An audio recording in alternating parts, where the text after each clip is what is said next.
Los cocodrilos, con su armadura incorporada, tamaños enormes, mordidas devastadoras y sonrisas inquietantes, son de las cosas más aterradoras del reino animal. No ayuda que hayan ganado la reputación de ser, malos. Y me refiero a que decir que tienen mal carácter es quedarse corto. Algunos de ellos, como el cocodrilo marino, están entre los animales considerados más agresivos del mundo. Pero ahora que hemos establecido que los cocodrilos dan miedo, quiero que pienses en otro animal que podría compararse.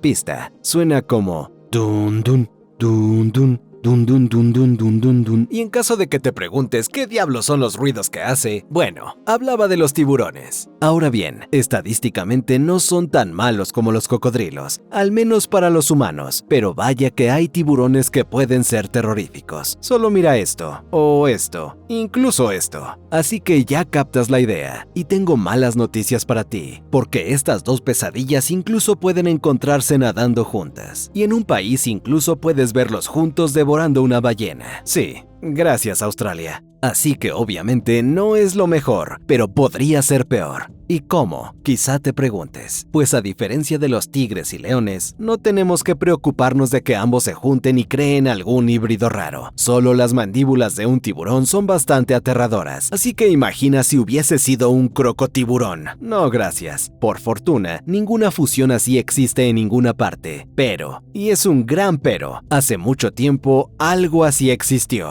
O al menos la naturaleza estuvo cerca de crear un auténtico combo 2x1. De hecho, hace 100 millones de años existió un grupo de depredadores que se resumen mejor con el simpático apodo de cocodrilos tiburón, aunque oficialmente llevan el nombre de Thalattosuchia. Y la verdad es que aunque les hayan puesto un sobrenombre que te haría creer que eran mitad tiburón y mitad cocodrilo, obviamente no lo eran, pues eso iría contra las reglas de la naturaleza y mis propias reglas personales. Así que por supuesto solo eran una de esas cosas.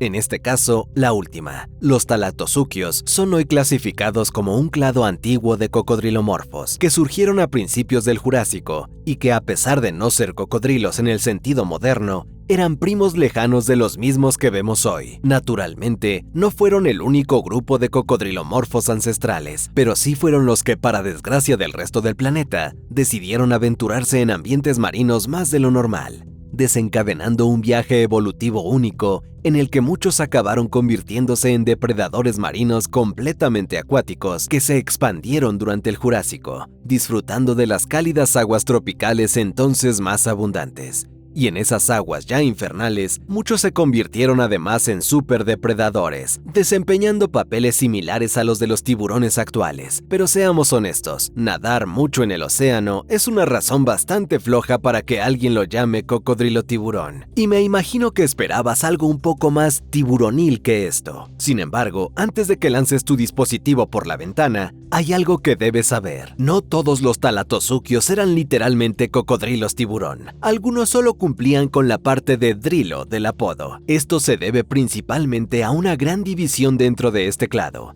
que separó al grupo en dos superfamilias, Teleosauroidea y Metriorhynchoidea, cuyos nombres tal vez no te suenen importantes, pero lo son, porque constituyen el ejemplo definitivo de la diferencia entre tomar el camino trillado y el menos transitado, o mejor aún, el que jamás se había usado. Lo digo porque la primera superfamilia, Teleosauroidea, eran del tipo que seguían la misma idea de siempre, en algunos casos marinos, pero no muy adaptados a la vida en el mar. Algo que se ha visto a lo largo de la historia cuando otros grupos aparecieron y también podían cruzar el agua salada, pero seguían conservando la forma y características clásicas del cocodrilo. En fin, un poco aburrido.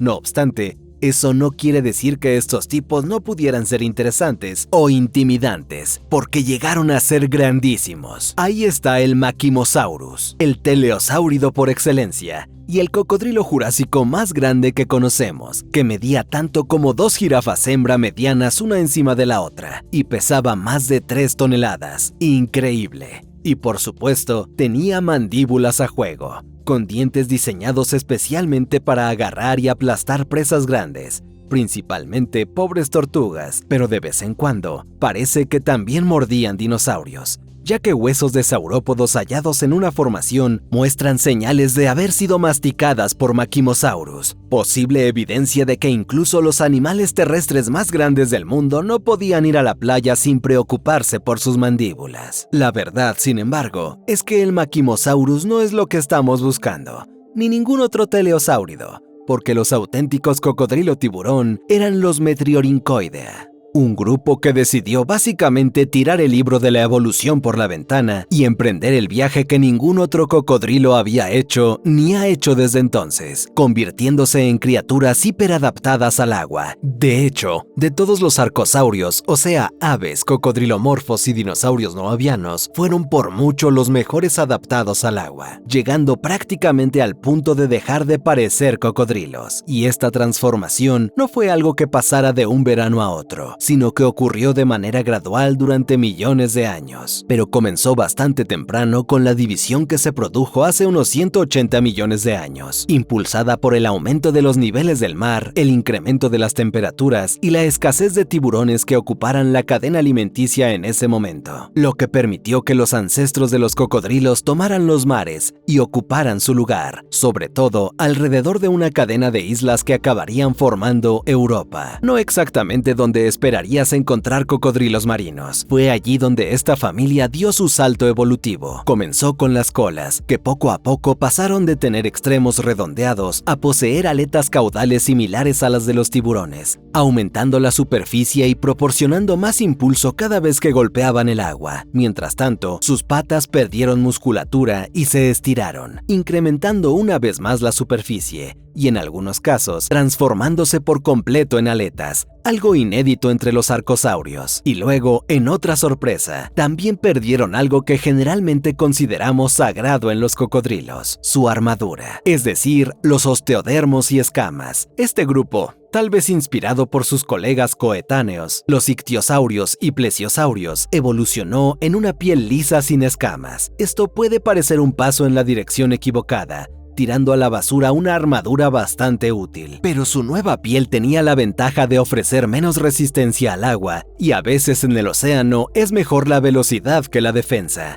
especialmente cuando eres tú el que persigue. Y al final estaban tan increíblemente bien adaptados para nadar que muchos paleontólogos dudan de que siquiera fueran capaces de moverse en tierra firme. Y para subrayar más que habían dado la espalda a la tierra, hay pruebas indirectas en su morfología ósea que sugieren que practicaban partos vivíparos en el mar, renunciando por completo a la puesta de huevos en tierra. Esto puede no sonar a una locura, pero lo es, ya que los convertiría en los únicos arcosaurios conocidos que lo hacían. Dicho todo esto, obviamente eran un poco raros comparados con sus parientes, pero conservaban algunos rasgos clásicos, como ser depredadores carnívoros con mandíbulas terribles, ganándose sin duda el apodo de cocodrilos tiburón. Y no debería sorprender que el convertir a un cocodrilo en un supernadador que no necesita volver a tierra sea algo muy poderoso, y bastante rápido los miembros de este grupo se extendieron desde la mayor parte de Europa hasta el hemisferio occidental, instalándose en varias partes de Norte y Sudamérica, llevando vidas pelágicas, es decir, en aguas abiertas lejos de la costa, donde la vida marina puede nadar libremente en cualquier dirección. Y no era solo su amplia distribución lo que los caracterizaba, sino también su densidad, ya que en distintos entornos podían encontrarse múltiples tipos, mientras más mejor, supongo. Incluso conocemos la formación de arcilla de Cambridge, en Inglaterra, que no albergaba una o dos especies nadadoras, sino 6. Esos son muchos cocodrilos, y por si lo habías olvidado, estamos en el Jurásico, así que en esas áreas aún se encontraban plesiosaurios, pliosaurios, ictiosaurios, tiburones y otros peces carnívoros. Así que añadir 6 cocodrilos tiburón a la lista no parece justo, porque incluso con la abundancia de cocodrilos marinos su vida no era más difícil, sino la tuya, suponiendo que seas un viajero marítimo del Jurásico, pues en lugar de competir, optaron por dividirse los nichos, es decir, cada uno se volvió experto en matar lo suyo. Esto a menudo se manifestaba en dos aspectos: tamaño corporal y dentadura. En un extremo tenemos a los menos intimidantes, como el Racheosaurus, que relativamente hablando no era muy grande. Este género en particular solo alcanzaba 1.52 metros. Piensa en un peje lagarto de buen tamaño. O sea, no es lo mejor, pero tampoco es el fin del mundo, y probablemente no se interesaría en ti, ya que curiosamente su hocico se parecía al de esos peces, estrecho, delgado y diseñado para perforar presas pequeñas, como peces y algún crustáceo o cefalópodo ocasional, que en realidad estaban prohibidos para la mayoría de los cocodrilos porque son demasiado salados y les provocan deshidratación. Sin embargo, al ser una especie adaptada al mar, el Racheosaurus, al igual que sus parientes, tenía glándulas de sal que le permitían comer cefalópodos sin problemas y, en cierto sentido, beber agua salada. De los registros fósiles hemos deducido que el Racheosaurus se mantenía en las aguas de la costa de la Alemania Jurásica, que entonces eran subtropicales. Sin embargo, metriorrínquidos de tamaños similares podían encontrarse también en muchas otras zonas, garantizando que los peces en todas partes experimentaran el profundo desagrado de ser cazados por cocodrilos tiburón, y estos miembros más pequeños podían agruparse como piscívoros. Pero incluso aquí podía ser más amplio, ya que algunos de estos amantes del sushi eran poco más grandes, entre ellos el Metriorhynchus, y si eres conocedor de paleontología, hay posibilidad de que hayas visto a este individuo antes. Pero antes de entrar en eso, solo diré que este género era sin duda un paso adelante respecto al anterior, con adultos que llegaban alrededor de 3 metros, aunque seguían teniendo un cuerpo y hocico más esbeltos, así que seguro comían peces, pero eran peces bastante grandes, ya que los restos de un fósil muestran que devoró parcialmente las agallas del pez Lethsictis, lo cual es muy metal, si consideras que este pez es el pez no tiburón más grande que jamás haya existido. ¿Y qué tan grande? Pues unas 45 toneladas y 16.5 metros de cabeza a cola, es decir, el tamaño de un cachalote. Así que el Metriorhynchus tenía bastante apetito, pero vale la pena mencionar que no sabemos si estaba carroñando un cadáver o aprovechándose de un individuo moribundo, aunque el punto sigue siendo que solo porque coma peces no significa que debas sentirte demasiado seguro a su alrededor. Sin embargo, me quedo con el Metriorhynchus cualquier día antes que con el siguiente escalón de los cocodrilos tiburón, porque al pasar este tamaño empiezan a aparecer nuevos rasgos, y no son buenos. Los miembros más grandes desarrollaron mandíbulas más anchas y poderosas, y dientes letales para todo, no solo para peces, ya que se volvieron comprimidos lateralmente y a menudo cerrados, permitiéndoles cortar carne como mantequilla. Un ejemplo de un metriorrínquido de esta categoría sería el Dacosaurus, tal vez el más famoso del grupo, y por un buen motivo, pues fue un rostro incómodamente común durante el Jurásico y Cretácico temprano, apareciendo en 3 continentes, Europa, Norteamérica y Sudamérica, donde en cada uno fue una auténtica amenaza. Aquí es cuando encontrarte con un cocodrilo tiburón pasa de inquietante a letal, ya que estos tipos estarían interesados en algo de tu tamaño, y serían capaces de encargarse fácilmente. Contemplando que el Dacosaurus podía medir 5 metros, piensa en un gran tiburón tigre, y sus dientes los ponen incluso a ellos en aprietos, siendo similares a los de ciertos dinosaurios. Cuando se descubrieron por primera vez, los paleontólogos pensaron que habían hallado otro Megalosaurus, no un cocodrilo marino. Estos dientes, junto con unas mandíbulas tan fuertes, dieron a Dacosaurus la capacidad de cazar presas mucho más grandes que él, y se ha inferido que abatía criaturas como el Caipullisaurus, un ictiosaurio mayor, del tamaño de un gran tiburón blanco. Aunque es difícil decirlo con certeza, el Dacosaurus se etiqueta como un hipercarnívoro que se engullía prácticamente cualquier cosa que pudiera atrapar, incluidos plesiosaurios, peces, tiburones, pterosaurios si se acercaban demasiado, e incluso otros de su propia especie. Además, los paleontólogos creen que el Dacosaurus estaba entre los principales cazadores de su entorno y era probablemente un depredador ápice, y aunque lo uso como ejemplo, quiero recalcar que no era la excepción. Había muchos otros metriorrínquidos de medianos a grandes que sembraron el terror en los mares, incluidos Agiosaurus, Sucudus y Tyrannoneustes. Diría incluso que estos eran aún más malos que Dacosaurus, ya que Agiosaurus no era necesariamente más grande, pero sí tenía los mayores dientes de la familia, que rivalizaban con los de ciertos megaterópodos como el Carcharodontosaurus, que era hasta 10 veces más pesado. Mientras tanto, Tyrannoneustes y Sucodus podían superar ambos los 5 metros y tenían dientes alarmantemente en forma de cuchilla, recordándonos una vez más que los cocodrilos tiburón estaban hechos para matar presas de su tamaño, menores y mayores. Curiosamente, no todos los metriorrínquidos más grandes siguieron esta senda dental, al menos no al mismo grado, ya que algunos acabaron nadando entre la línea de pescadores especializados y cazadores de presas grandes, algo bien demostrado por Troboneustes, considerado una forma forma transicional entre cocodrilos marinos piscívoros e hipercarnívoros. Su cuerpo era largo y robusto, comparable al de un gran tiburón blanco. Sus dientes eran más gruesos de lo habitual y, sin embargo, su hocico seguía siendo relativamente estrecho y tenía más dientes de lo normal, una señal aparente de que le gustaba su dosis diaria de omega 3, pues más perlas brillantes suele significar mejores probabilidades de atrapar peces ágiles y escurridizos. Sin embargo, aviso a todos mis viajeros del tiempo, no crean que esto implica que podía nadar hasta este sujeto, ya que tampoco tenía problemas con alimentos no piscícolas, y si necesitas más razones para no acariciarlo, sepan que los especímenes más grandes descubiertos no habían terminado de crecer, lo que significa que vas a necesitar un barco más grande, y aún así probablemente tendrás problemas, pues un estudio determinó que probablemente rivalizaban en tamaño con Plesiosuchus, y aunque ese nombre probablemente no te diga nada, es mala noticia, porque dicho de manera simple, Plesiosuchus hasta ese momento estaba en su propia categoría de peso dentro de la familia, con el distintivo título de ser el metriorrínquido más grande, apareciendo por primera vez durante el final del Jurásico. El Plesiosuchus emergió entre Inglaterra y España, estando entre los mayores depredadores de su ecosistema, alcanzando una longitud de hasta 8 metros, y es difícil imaginar un cocodrilo con aletas tan grande. Otra forma de procesarlo es imaginar que te acecha algo del tamaño de una orca, que se veía un poco como cocodrilo pero sin escamas, con aletas y cola como de tiburón. No son pensamientos precisamente reconfortantes, y está de más decir que Plesiosuchus no era precisamente más agradable que sus parientes, poseyendo su propia boca infernal decorada con decenas y decenas de dientes grandes, robustos y curvos, que daban mordidas devastadoras capaces de arrancar enormes trozos de carne e inducir una rápida pérdida de sangre y shock, y también muerte. Y parte de la razón de por qué sus mordidas eran tan letales, más allá de simplemente tener muchos dientes, era que su cráneo, incluso para cocodrilo, era absurdamente resistente, denso y macizo. Y sí, estas palabras son un poco redundantes, pero era tan corpulento que no querrías que te atrapara bajo ninguna circunstancia. Aunque francamente, era una situación desesperada, ya que Plesiosuchus, a pesar de ser un peso pesado, seguía siendo un demonio de la velocidad, con aletas alargadas y una gran cola. En conjunto, todo un paquete, y más que suficiente para llevar a este cocodrilo marino hasta la cima de la cadena alimenticia. Y agreguemos que parece que el Plesiosuchus evolucionó para derribar a los que normalmente eran intocables, los otros reptiles marinos. Y aunque ahora no lo parezca, durante el Jurásico los reptiles marinos eran los reyes de los mares,